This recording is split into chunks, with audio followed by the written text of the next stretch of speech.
ছাত্র জনতার অভ্যুত্থানে আওয়ামী লীগ সরকার পতনের 1 মাস পূর্তি এবং শহীদদের স্মৃতি ধারণ করে ও আহতদের প্রতি শ্রদ্ধা জানিয়ে শহীদী মার্চ কর্মসূচি পালন করেছে বৈষম্য বিরোধী ছাত্র আন্দোলন নারায়ণগঞ্জ জেলার শিক্ষার্থীরা। বৃহস্পতিবার দুপুরে নগরীর চাষারায় নারায়ণগঞ্জ কেন্দ্রীয় শহীদ মিনার থেকে শহীদী মার্চ কর্মসূচি শুরু করে শিক্ষার্থীরা। পরে সেটি বঙ্গবন্ধু সড়কের নারায়ণগঞ্জ ক্লাব পর্যন্ত গিয়ে আবারও শহীদ মিনারে এসে শেষ হয়। এর আগে বৈষম্য বিরোধী ছাত্র আন্দোলনে নিহতদের স্মরণে শ্রদ্ধা নিবেদন করেন শিক্ষার্থীরা। এ সময় সংক্ষিপ্ত বক্তব্যে আন্দোলনে নিহতদের তালিকা এখনও তৈরি না করায় ক্ষোভ প্রকাশ করেন শিক্ষার্থীরা। তারা বলেন, আমরা দাবি জানিয়েছিলাম যে নারায়ণগঞ্জে আন্দোলন করতে গিয়ে যারা আহত নিহত হয়েছেন তাদের একটি পূর্ণাঙ্গ তালিকা তৈরি করুন। তবে 1 মাস অতিবাহিত হলেও এখনও কোনো তালিকা তৈরি করেনি জেলা প্রশাসন। আমরা দাবি জানাচ্ছি, অনতিবিলম্বে এই তালিকা প্রস্তুত করুন।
সবাই সারিবদ্ধ হয়ে দাঁড়াও, সবাই সারিবদ্ধ হয়ে দাঁড়াও। প্রথম মাসে এসে আমরা শহীদী মার্চ করছি, আমরা বৈষম্য বিরোধী ছাত্র আন্দোলন।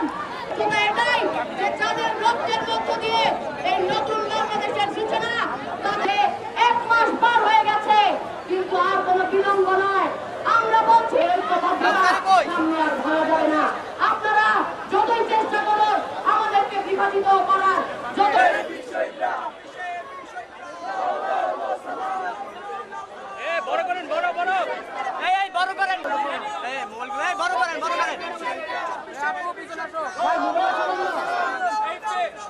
চব্বিশের বিষয়টা